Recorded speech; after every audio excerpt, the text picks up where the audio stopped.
Hi everyone, स्वागत है आपका हमारे चैनल पीकेएम क्लासेस में। आज का हमारा टॉपिक है methods of expressing concentration of solution.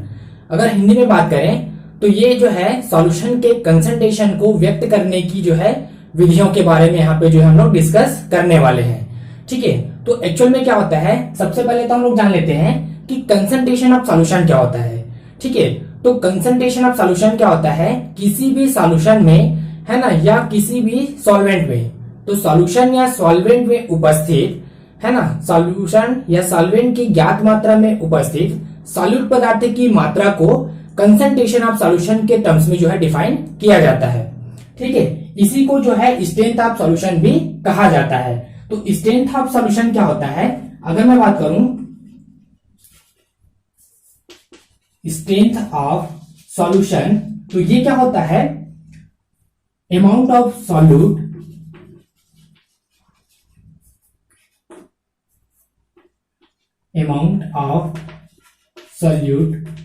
in gram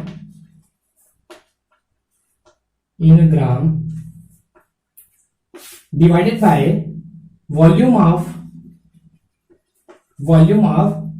solution, है ना। तो इसको हम लोग क्या बोलते हैं, स्ट्रेंथ ऑफ सॉल्यूशन कहा जाता है। इन लीटर बोल सकते हैं, volume of solution in litre. तो इसको हम लोग क्या बोलते हैं, स्ट्रेंथ ऑफ सॉल्यूशन बोलते हैं। ठीक है, क्या बोलते हैं, स्ट्रेंथ ऑफ सॉल्यूशन क्या होता है, किसी भी सॉल्यूशन या सॉल्वेंट की ज्ञात मात्रा में, है ना, किसी भी सॉल्यूशन या सॉल्वेंट की ज्ञात मात्रा में उपस्थित सॉल्यूट की मात्रा को हम लोग क्या बोलते हैं, उसका कंसंट्रेशन बोलते हैं। ठीक है, अब यहाँ पे स्ट्रेंथ ऑफ सॉल्यूशन क्या होता है ना, क्या होता है, amount of solute in gram divided by क्या होता है, volume of solution in litre. तो ये होता है हमारा स्ट्रेंथ ऑफ सॉल्यूशन। अब स्ट्रेंथ ऑफ सॉल्यूशन का यदि हम लोग यूनिट की बात करें तो इसका जो यूनिट होता है वो होता है हमारा ग्राम पर लीटर होता है ना। या इसी को हम लोग क्या लिख सकते हैं, ग्राम लीटर इनवर्स भी लिख सकते हैं। तो ये होता है हमारा स्ट्रेंथ ऑफ सॉल्यूशन का जो है यूनिट की बात। ठीक है, ग्राम पर लीटर या ग्राम लीटर इनवर्स, ये होता है हमारा क्या, स्ट्रेंथ ऑफ सॉल्यूशन। ठीक है, अब यहाँ पे एक और टर्म्स आता है कि स्टैंडर्ड सॉल्यूशन करके। ठीक है, तो स्टैंडर्ड सॉल्यूशन भी क्या होता है, इसको थोड़ा सा देख लेते हैं। तो स्टैंडर्ड सॉल्यूशन क्या होता है, किसी भी सॉल्यूशन का यदि कंसंट्रेशन, है ना, किसी भी सॉल्यूशन का यदि कंसंट्रेशन हमको यदि पता है या ज्ञात है, तो उस प्रकार के जो सॉल्यूशन होते हैं उसको हम लोग क्या बोलते हैं, स्टैंडर्ड सॉल्यूशन कहा जाता है। ठीक है, तो ये तो बात हो गया क्या कि हमारा जो कंसंट्रेशन ऑफ सॉल्यूशन किसको बोलते हैं, है ना, और यहां से हमारा स्ट्रेंथ ऑफ सॉल्यूशन पता चल गया है ना, उसका यूनिट के बारे में हमने देख लिया है ना, साथ ही साथ हमने डिस्कस कर लिया स्टैंडर्ड सॉल्यूशन के बारे में। ठीक है, अब हमको क्या करना है, ये जो कंसंट्रेशन ऑफ सॉल्यूशन है ना, उसको एक्सप्रेस करने के कुछ मेथड्स हैं, उसके बारे में जो है देख लेते हैं। तो ये जो कंसंट्रेशन है सॉल्यूशन का, उसको एक्सप्रेस करने के कुल जो है 8 हमारे पास मेथड्स है ना। अब ये जो 8 मेथड है उनके द्वारा हम जो है किसी भी सॉल्यूशन का कंसंट्रेशन हम लोग जो है एक्सप्रेस कर सकते हैं। ठीक है, तो पहले देख लेते हैं, है ना, पहला है हमारे पास परसेंटेज,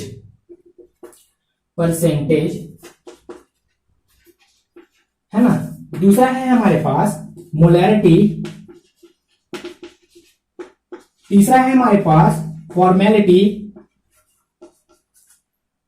फोर्थ है हमारे पास मोलैलिटी,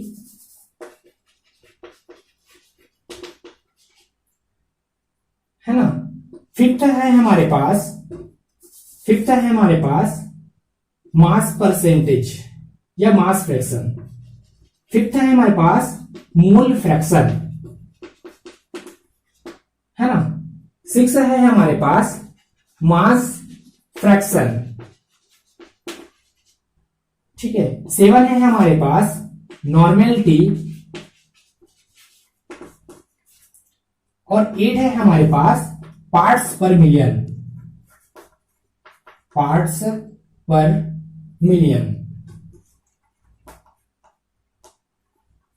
ठीक है, तो ये जो है टोटल जो है हमारे पास 8 जो है मेथड है जो हम किसी भी सॉल्यूशन के कंसंट्रेशन को जो है एक्सप्रेस कर सकते हैं। ठीक है, तो पहले हम लोग बात कर लेते हैं परसेंटेज के बारे में। ठीक है, कि यहाँ पे जो है परसेंटेज क्या होता है इसके बारे में हम लोग जो है एक एक करके यहाँ पे जो है सभी के, है ना, जितने भी हमारे पास मेथड्स है उसको हम लोग यहाँ पे एक एक करके जो है डिस्कस कर लेते हैं। ठीक है, तो सबसे पहले स्टार्ट करते हैं परसेंटेज से।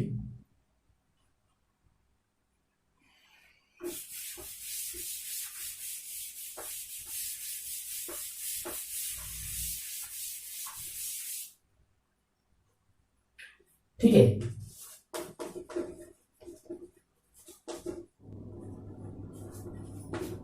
परसेंटेज क्या होता है, जैसे कि हम लोग बात करते हैं नॉर्मली परसेंट की, है ना, तो परसेंट क्या होता है कि 100 भाग में जितना भाग हमारा जो है उपस्थित रहता है किसी भी पदार्थ का, तो उसको हम लोग क्या बोलते हैं, परसेंटेज बोलते हैं। जैसे कि हम लोग बात कर देते हैं सॉल्यूशन के लिए, तो यदि किसी भी सॉल्यूशन के 100 भाग में जितना भाग जो है सॉल्यूट पदार्थ का उपस्थित रहता है तो वो उसका क्या कहलाता है, परसेंटेज कहलाता है।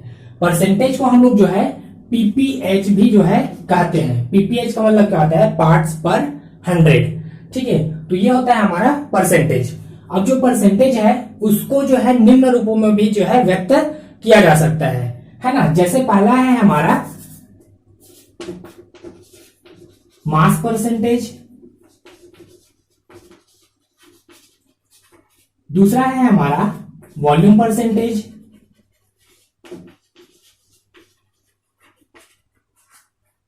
तीसरा है हमारा मास बाई वॉल्यूम परसेंटेज।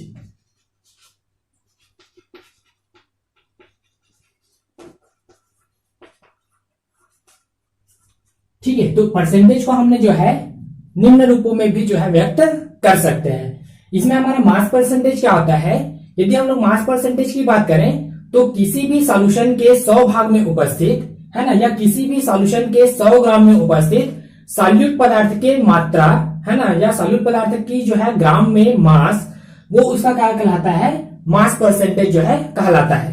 ठीक है, जैसे कि हम लोग किसी भी कंपोनेंट का मास परसेंट निकालना चाहें तो यहां पे मैं लिख देता हूं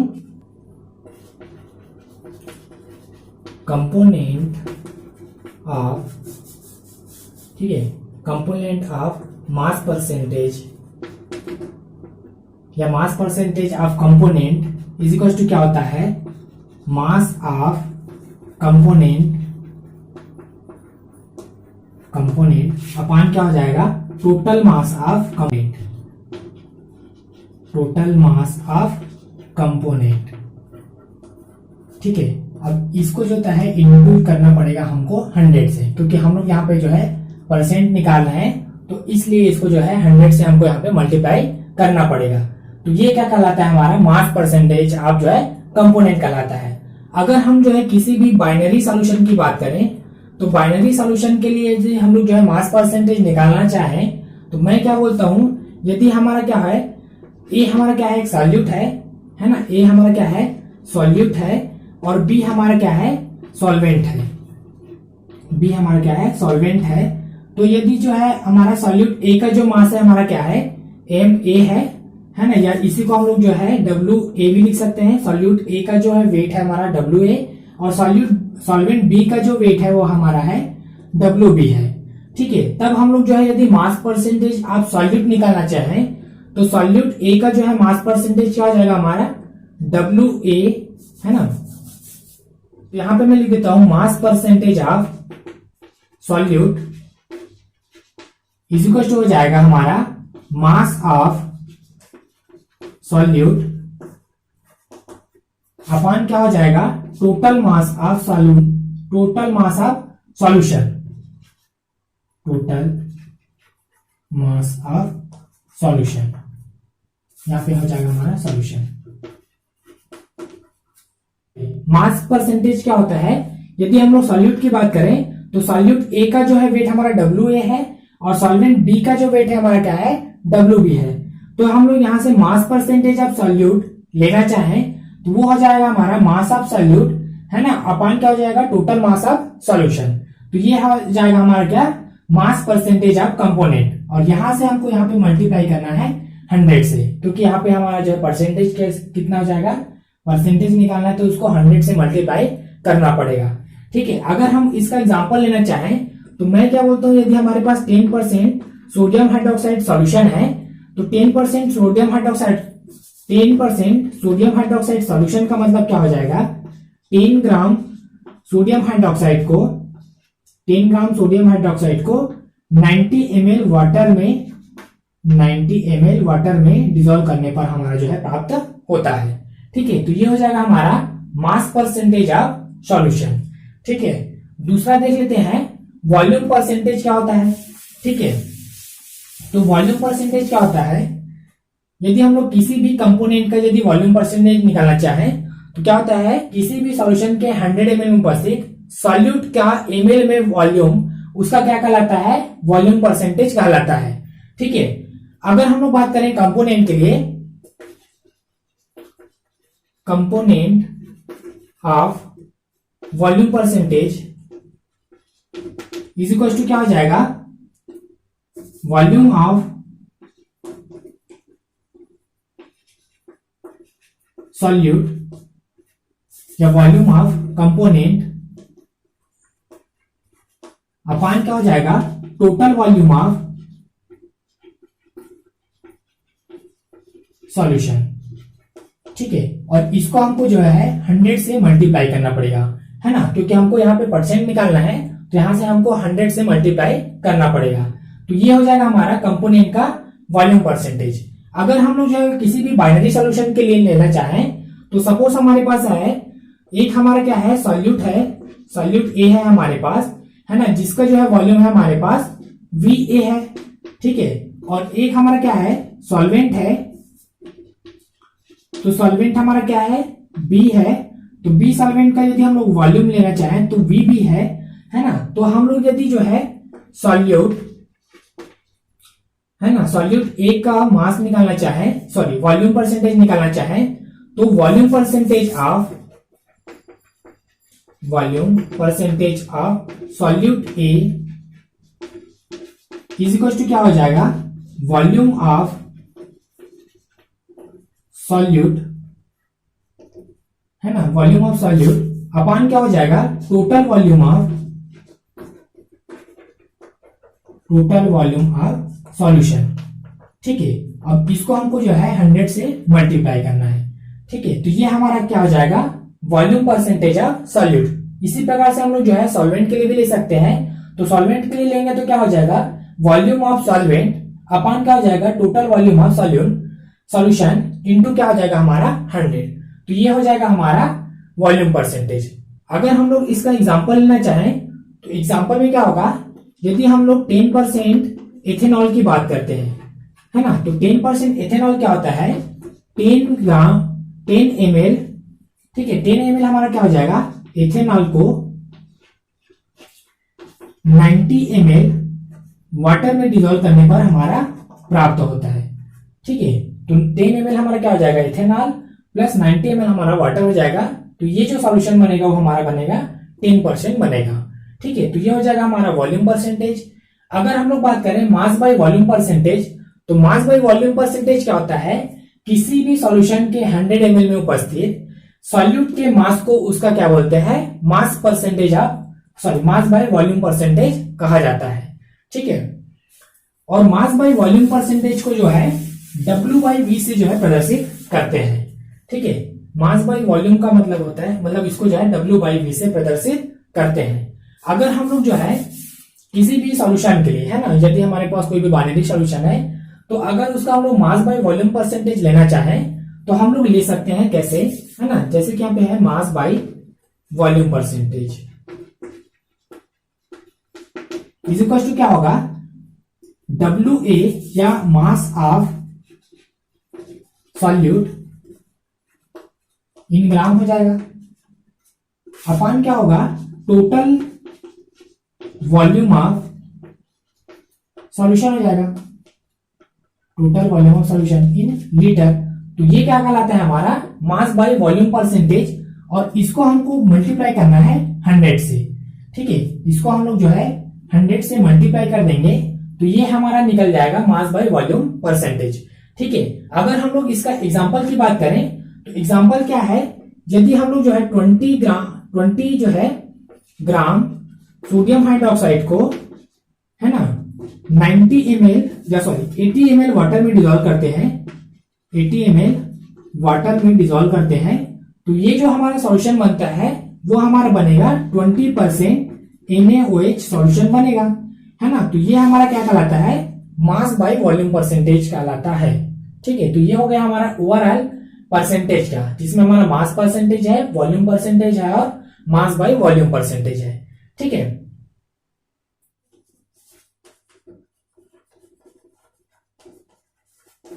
ठीक है। तो मोलैरिटी क्या होता है, किसी भी सॉल्यूशन के, है ना, यदि हम लोग बात करते हैं किसी भी सॉल्यूशन के, तो किसी भी सॉल्यूशन के 1 लीटर में उपस्थित, है ना, सॉल्यूट के ग्राम में, सॉल्यूट के मोलों की संख्या को उसका क्या बोलते हैं, मोलैरिटी बोलते हैं, है ना। किसी भी सॉल्यूशन के 1 लीटर में उपस्थित सॉल्यूट के मोलों की संख्या को उसका क्या बोलते हैं, मोलैरिटी बोलते हैं। ठीक है, अगर मैं इसका डेफिनेशन बनाऊं तो क्या होता है, a number of mole of solute present in 1 litre of solution called molarity.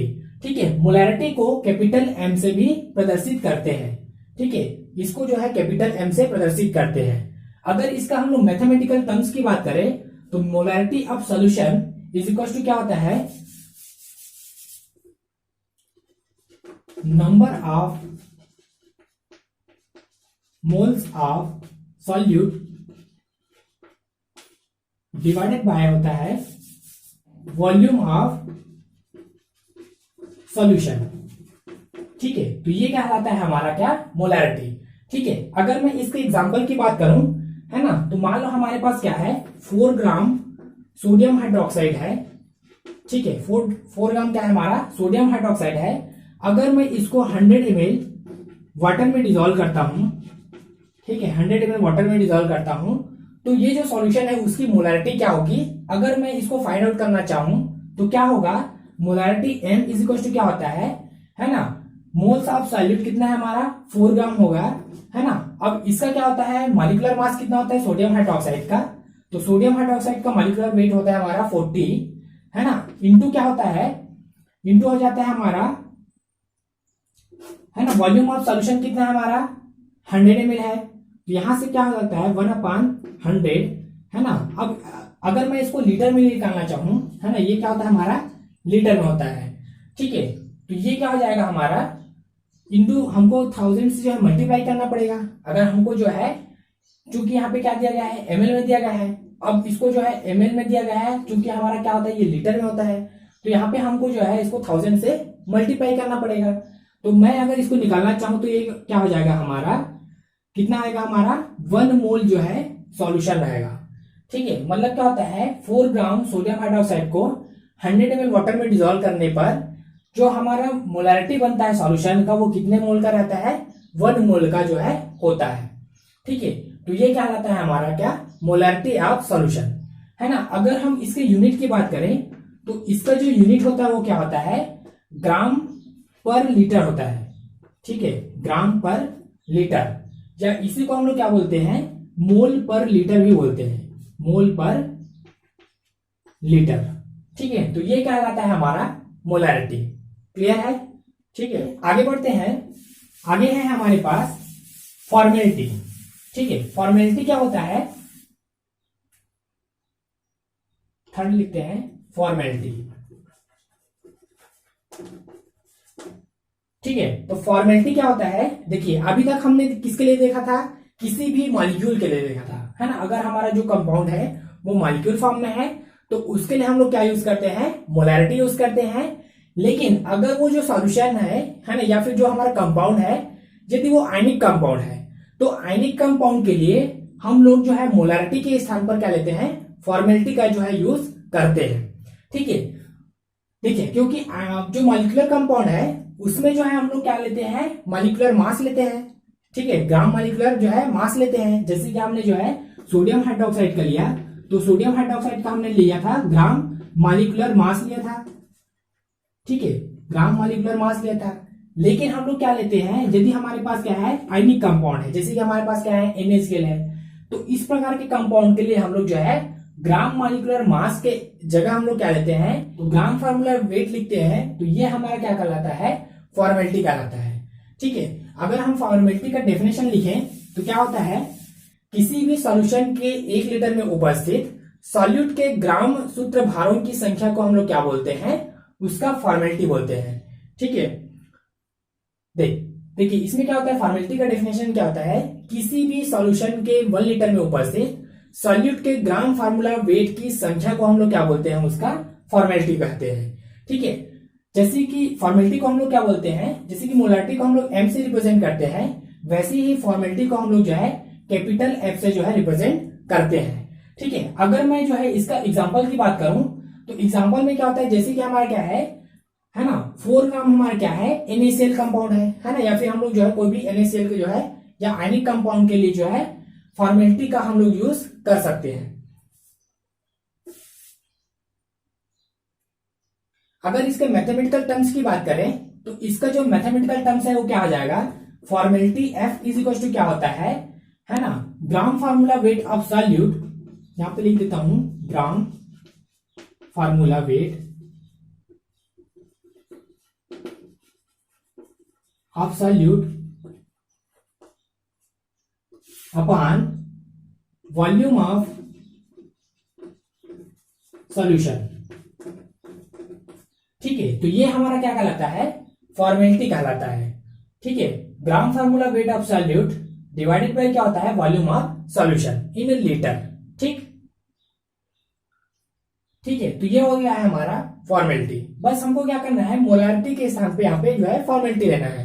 Molarity में क्या होता है, ग्राम फार्मूला वेट यूज करते हैं, लेकिन यहाँ ग्राम जो है मॉलिक्यूलर वेट यूज करते हैं, लेकिन यहाँ पे जो हमारा फॉर्मूला है, चूंकि हम लोग आयनिक कंपाउंड के लिए लेते हैं, तो आयनिक कंपाउंड के लिए वहां पे जो है ग्राम फार्मूला वेट का हम लोग यहाँ पे यूज करते हैं। ठीक, तो ये हो गया हमारा फॉर्मेलिटी, है ना। नेक्स्ट देखते हैं हमारा क्या है, नॉर्मेलिटी की बात करते हैं। नेक्स्ट है हमारा क्या, नॉर्मेलिटी।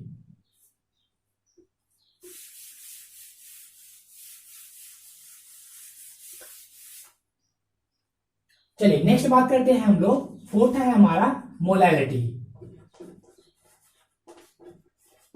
मोलैलिटी क्या होता है, किसी भी सॉल्वेंट के या 1 किलोग्राम सॉल्वेंट में उपस्थित सॉल्यूट पदार्थ के मोलों की संख्या को उसका क्या बोलते हैं, मोलैलिटी बोलते हैं। मोलैलिटी को स्मॉल m से जो है रिप्रेजेंट करते हैं। अगर इसका हम लोग मैथमेटिकल टर्म्स देखें तो molality m is equal to क्या होता है, moles of solute, number of moles of solute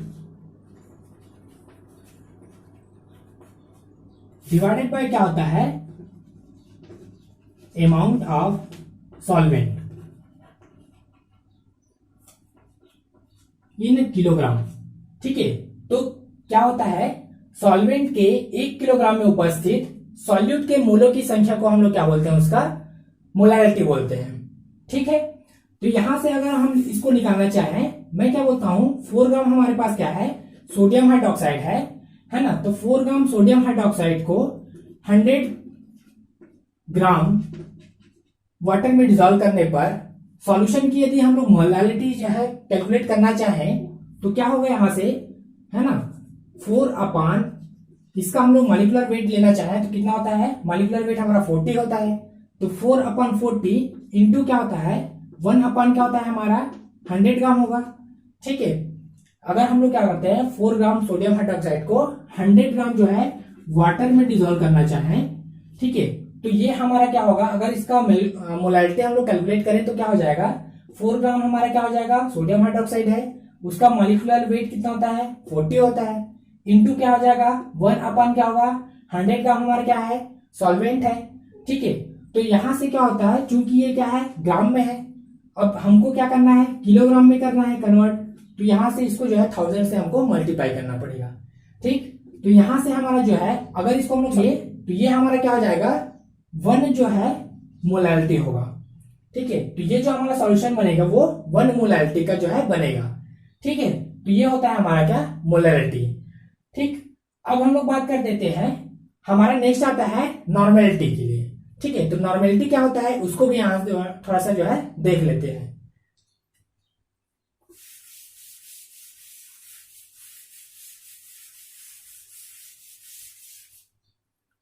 next देख लेते हैं नॉर्मेलिटी के लिए,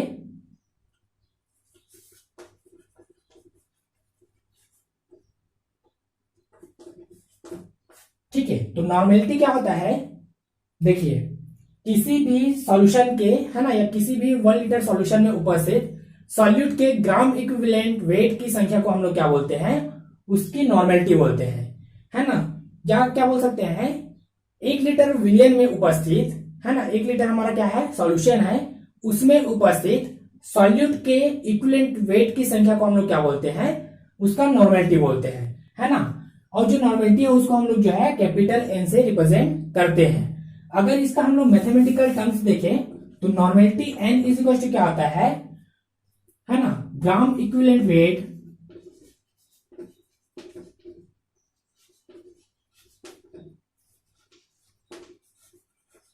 ऑफ सॉल्यूट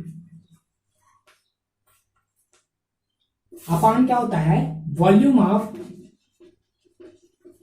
सॉल्यूशन। ठीक है, तो ये हमारा क्या कहलाता है, नॉर्मेलिटी कहलाता है। अगर हम लोग इसका एग्जांपल लेना चाहें तो इसका एग्जांपल क्या हो जाएगा, मैं क्या करता हूं, 4 ग्राम हमारा क्या है, सोडियम हाइड्रोक्साइड है। ठीक है, 4 ग्राम हमारा सोडियम हाइड्रोक्साइड है, और इसको यदि मैं जो है 100 ml वाटर में डिजोल्व करना चाहें, यदि 4 ग्राम सोडियम हाइड्रोक्साइड को 100 ml वाटर में डिजोल्व करते हैं तो जो सॉल्यूशन की नॉर्मेलिटी क्या होगी, इसको हमको फाइंड आउट करना है। तो यहां पे क्या हो जाएगा, normality N is equal to क्या हो जाएगा, 4 हमारा क्या है, सॉल्यूट का वेट है ना, तो 4 अपान इसका हम लोग इक्विवेलेंट वेट लेंगे तो कितना आ जाएगा, तो सोडियम हाइड्रोक्साइड का जो इक्विवेलेंट वेट होता है वो कितना होता है, 40 ही होता है। ठीक है, इनटू क्या हो जाएगा, ये क्या है हमारा सॉल्यूशन कितना है, 100 ml का है ना। अगर इसको लीटर में लेना चाहें तो लीटर के लिए इसको जो है 1000 से मल्टीप्लाई करना पड़ेगा। ठीक, तो यहां से हमारा जो है नॉर्मेलिटी हमारा कितना हो जाएगा, 1 नॉर्मल का जो है सॉल्यूशन बनेगा हमारा, है ना, ये कट जाएगा। ठीक है, तो ये हमारा कितना बनेगा, 1 नॉर्मल जो है सॉल्यूशन बनेगा। ठीक है, तो अगर हम लोग जो है 4 ग्राम सोडियम हाइड्रोक्साइड को 100 ml जो है वाटर में डिजोल्व करते हैं तो जो सॉल्यूशन की जो नॉर्मेलिटी होती है वो जो है 1 नॉर्मल का जो है बनता है। ठीक ठीक है, अगर हम लोग नॉर्मेलिटी का जो है यूनिट लेना चाहें तो नॉर्मेलिटी का जो यूनिट होता है वो क्या होता है, ग्राम इक्विवेलेंट बाय लीटर होता है। ठीक है, तो ये होता है नॉर्मेलिटी का यूनिट। ठीक है, अब हम लोग जो है यहां पे हमने बोला कि इक्विवेलेंट वेट क्या होता है। ठीक है, अगर हम लोग जो है इक्विवेलेंट वेट को कैलकुलेट करना चाहें तो कैसे कैलकुलेट कर सकते हैं,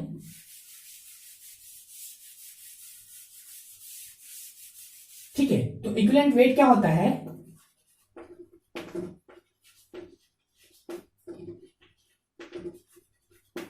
ये क्या होता है, मॉलिक्यूलर वेट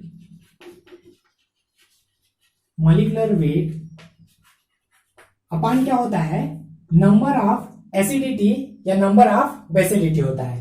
ठीक है, तो इक्विवेलेंट वेट अगर हम लोग कैलकुलेट करना चाहें तो मॉलिक्यूलर वेट अपॉन क्या होता है, नंबर ऑफ एन फैक्टर। अब ये जो एन फैक्टर है वो क्या होता है, नंबर ऑफ एसिडिटी होता है या फिर नंबर ऑफ बेसिडिटी होता है। जैसे कि हम लोग जो है HCl जो है ना, HCl हमारे पास क्या है, कुछ कंपाउंड है, इसका यदि हम लोग जो है इक्विवेलेंट वेट जो है कैलकुलेट करना चाहें तो क्या होगा, HCl का मॉलिक्यूलर वेट लिखेंगे, तो HCl का मॉलिक्यूलर वेट क्या होगा, 36 हो जाएगा, है ना। तो 36 ग्राम अपॉन क्या होगा, इसका जो एन फैक्टर होगा वो क्या हो जाएगा हमारा, इसके लिए जो एन फैक्टर है वो क्या होगा, H प्लस प्लस अब Cl माइनस साइन में छूटेगा ये। अगर इसको हम लोग तोड़ेंगे HCl को तो यहाँ पे जो है HCl है ना, H प्लस और Cl माइनस साइन में टूटेगा, तो इसका हम लोग जो है कितना H प्लस साइन दे रहे हैं, यहाँ पे 1 H प्लस साइन है इसका। तो यहाँ पे इसका जो है बेसिडिटी की बात करें, है ना, तो इसका जो बेसिडिटी है वो हमारा क्या है, 1 है ना, मतलब एन फैक्टर का मान 1 है। तो इस प्रकार से जो हमारा HCl का इक्विवेलेंट वेट कितना हो जाएगा, 36 ग्राम हो जाएगा। ठीक है, तो इस प्रकार से हम लोग जो है किसी भी हमारे जो कंपाउंड है ना, या फिर कोई भी हमारा जो मॉलिक्यूल है उसके लिए हम लोग जो है इक्विवेलेंट वेट जो है निकाल सकते हैं। ठीक है, तो यहां तक होता है हमारा नॉर्मेलिटी। अब हम लोग बात करते हैं किसी भी सॉल्यूशन का मास फ्रैक्शन क्या होता है या मोल फ्रैक्शन क्या होता है। ठीक है, तो पहले हम लोग बात करेंगे मोल फ्रैक्शन की, है ना, उसके बाद हम लोग बात करेंगे मास फ्रैक्शन की।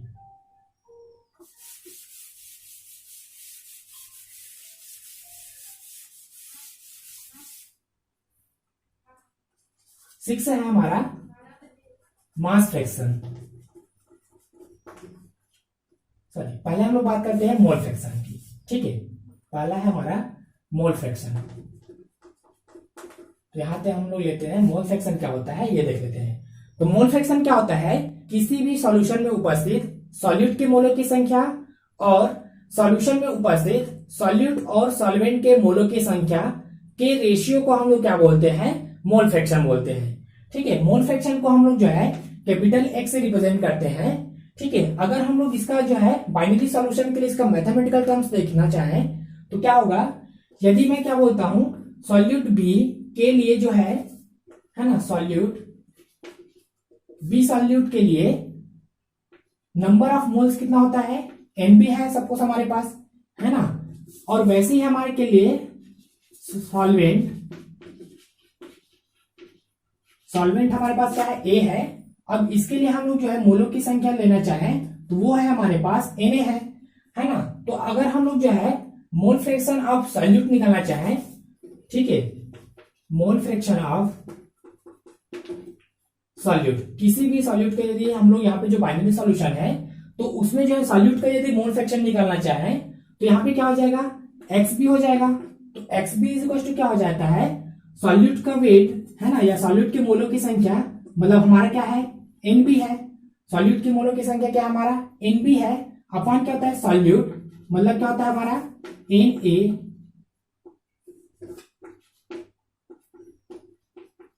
ये हो जाएगा हमारा क्या, मोल फ्रैक्शन ऑफ सॉल्यूट। ठीक है, मैंने क्या बोला है, सॉल्यूट का यदि हम लोग मोल फ्रैक्शन निकालना चाहें तो उसमें क्या होगा, सॉल्यूट के मोलों की संख्या डिवाइडेड बाय क्या होता है, सॉल्यूट प्लस सॉल्वेंट, है ना, मतलब जो सॉल्यूशन में उपस्थित है सॉल्वेंट और सॉल्यूट दोनों के मोलों की संख्या के जो है रेशियो होते हैं। वैसे ही यदि मैं जो है सॉल्वेंट का मोल फ्रैक्शन निकालना चाहूं तो इसमें क्या हो जाएगा, mole fraction of solvent X A हो जाएगा, इज इक्वल टू क्या हो जाएगा हमारा, यहाँ पे एन ए अपॉन क्या हो जाएगा, N A plus of N B हो जाएगा। ठीक है, तो ये क्या कहलाता है हमारा मोल फ्रैक्शन ऑफ सॉल्वेंट, सॉल्वेंट का मोल फ्रैक्शन हो जाएगा। अगर हम लोग क्या करते हैं सॉल्यूट और सॉल्वेंट, है ना, सॉल्यूट और सॉल्वेंट दोनों की मोल फ्रैक्शन को यदि हम लोग ऐड कर देते हैं तो जो हमारा क्या बनता है, इनका जो दोनों का जो वैल्यू आता है हमारा क्या होता है 1 आता है। मतलब क्या होगा, सॉल्यूट की मोलों की संख्या, है ना, मतलब एक्स बी प्लस आप करते हैं सॉल्वेंट की मोलों की संख्या, सॉल्यूट और सॉल्वेंट दोनों की मोलों की संख्या, ये दोनों का जो मोल फ्रैक्शन होता है उसका जो वैल्यू होता है हमारा क्या हो जाएगा, यहाँ पे हो जाएगा हमारा एन बी अपॉन क्या हो जाएगा N A plus of N B हो जाएगा, है ना, प्लस ऑफ क्या करेंगे एन ए अपॉन क्या हो जाएगा N A plus of N B हो जाएगा। अगर हम लोग इसको सॉल्व करेंगे तो ये हो जाएगा हमारा, इसका हम लोग एलसीएम लेंगे तो क्या हो जाएगा एन ए, मैं इसको यहां पे ले देता हूं, है ना, इसका एलसीएम हो जाएगा हमारा N A plus of N B हो जाएगा। ठीक है, फिर अगर हम लोग इसको करेंगे तो ये हो जाएगा हमारा एन बी प्लस ऑफ क्या हो जाएगा एन ए हो जाएगा। ठीक है, अब ये क्या होगा, दोनों कैंसिल हो जाएगा क्योंकि दोनों के दोनों क्या है सेम है। ठीक है, तो हम लोग क्या करते हैं, जो हमारा सॉल्यूट और सॉल्वेंट, ठीक है, सॉल्यूट और सॉल्वेंट दोनों का जो मोल फ्रैक्शन का जो योग होता है ना, वो होता है हमारा कितना होगा 1 होगा।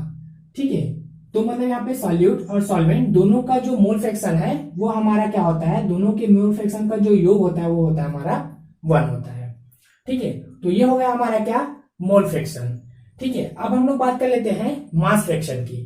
तो मास फ्रैक्शन क्या होता है, यहाँ पे हमने जो मोल्स लिया है ना, मतलब किसी भी सॉल्यूशन में उपस्थित, है ना, सॉल्यूट का मास और सॉल्यूशन में उपस्थित सॉल्वेंट और सॉल्यूट दोनों का मास, है ना, इनके जो है अनुपात को हम लोग क्या बोलते हैं, मास फ्रैक्शन बोलते हैं। सेम है, ज्यादा कुछ अंतर नहीं है। इसमें क्या होगा,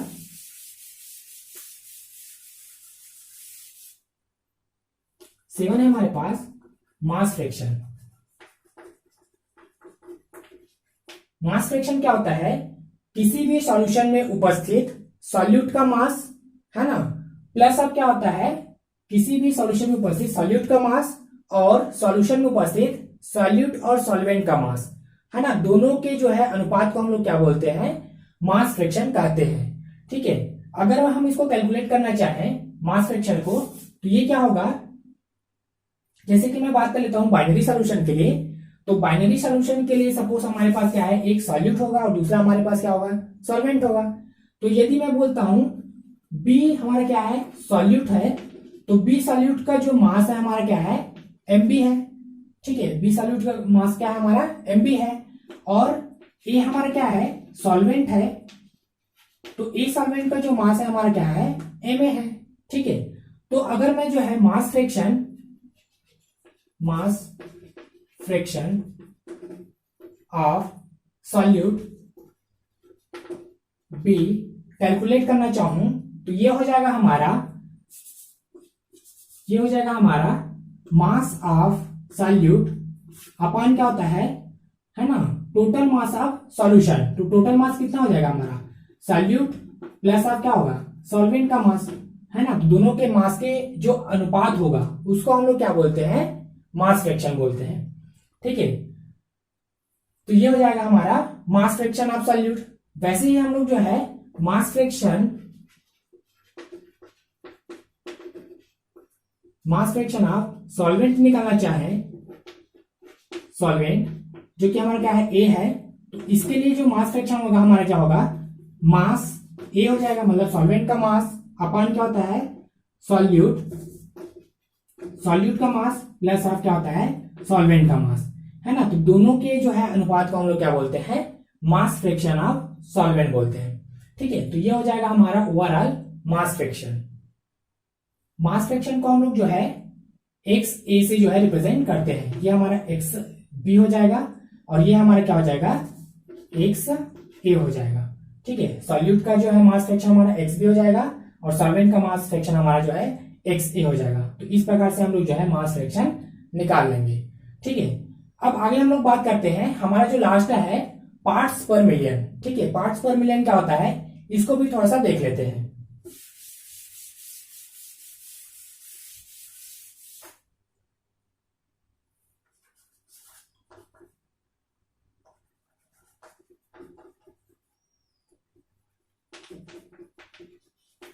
पार्ट्स पर मिलियन को हम लोग जो है पीपीएम जो है कहते हैं। अब यहाँ पे पीपीएम का मतलब क्या होता है, देखिए। ठीक है, तो पार्ट्स पर मिलियन क्या होता है, यदि हमारा कोई सॉल्यूशन है ना, यदि उस सॉल्यूशन में हमारा यदि सॉल्यूट का मात्रा जो है बहुत ही कम है। ठीक है, यदि हमारा कोई सॉल्यूशन है तो सॉल्यूशन में जो होता है, जो सॉल्यूट बहुत ही कम मात्रा में प्रेजेंट होता है, तब हम लोग कंसंट्रेशन को जो है पीपीएम में जो है व्यक्त करते हैं। ठीक है, जैसे कि हमारे पास कोई सॉल्यूशन है, ठीक है, तो सॉल्यूशन में जो है सॉल्यूट की मात्रा बहुत ही ज्यादा कम है। ठीक है, तो बहुत ही कम है, तब उस प्रकार के जो हमारा कंसंट्रेशन को व्यक्त करेंगे तो हम जो है पीपीएम में व्यक्त करेंगे। ठीक है, जो पीपीएम है वो जो है मास के लिए भी हो सकता है ना, मास के टर्म्स में भी व्यक्त कर सकते हैं, है ना, वॉल्यूम के टर्म्स में भी व्यक्त कर सकते हैं, और मास बाई वॉल्यूम के टर्म्स में भी जो है व्यक्त कर सकते हैं। जैसे कि मैं जो है मास के लिए अगर व्यक्त करना चाहूं, है ना, यदि हम लोग पीपीएम को जो है मास के टर्म्स में लेना चाहें, तो ये क्या होगा, कंपोनेंट क्या है, एक ए है। ठीक है, कंपोनेंट ए है, तो इस कंपोनेंट ए का यदि मैं पीपीएम लेना चाहूं तो क्या हो जाएगा, मास ऑफ कंपोनेंट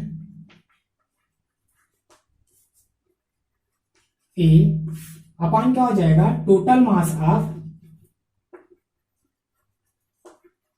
सॉल्यूशन हो जाएगा।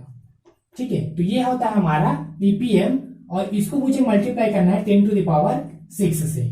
ठीक है, तब ये हमारा क्या कहलाता है, मास, है ना, कंपोनेंट ए के लिए जो है पीपीएम, जो कि हमारा क्या है, मास के टर्म्स में है। अगर इसको वॉल्यूम के टर्म्स में लेना चाहे, तो वॉल्यूम के टर्म्स में लेना चाहे तो हमारा क्या आता है, सपोज यहाँ पे कंपोनेंट है, कंपोनेंट ए का हम लोग यदि पीपीएम लेना चाहें, तो ये क्या हो जाएगा हमारा, वॉल्यूम ऑफ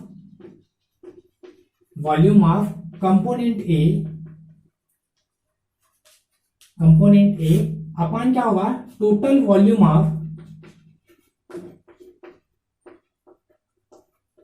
सॉल्यूशन। ठीक है, अब इसको जो है हम लोग इंटू करना है 10⁶ से, तो ये हमारा क्या कहलाता है, पीपीएम कहलाता है, जो कि किसके लिए है, वॉल्यूम के लिए है। ठीक है, तो ये हो गया हमारा ओवरऑल जो 8 जो मेथड है हमारे पास, जो कि किसके लिए है, किसी भी सॉल्यूशन के कंसंट्रेशन को जो है एक्सप्रेस करने का मेथड है हमारे पास। तो यहाँ पे जो है हमारे 8 मेथड है जो कि हमने जो है एक एक करके इसको जो है डिस्कस कर लिया है। ठीक है, अगर इसमें से किसी भी प्रकार का आपको प्रॉब्लम होता है ना, या फिर आपको जो है कुछ समझ नहीं आता, तो आप कमेंट बॉक्स में जो है कमेंट करके पूछ सकते हैं। ठीक है, मैं उसका जो है पूरा जो है डिटेल और दे सकता हूं। ठीक है, तो आई होप यहां तक आपको समझ में आया होगा। Thank you for watching.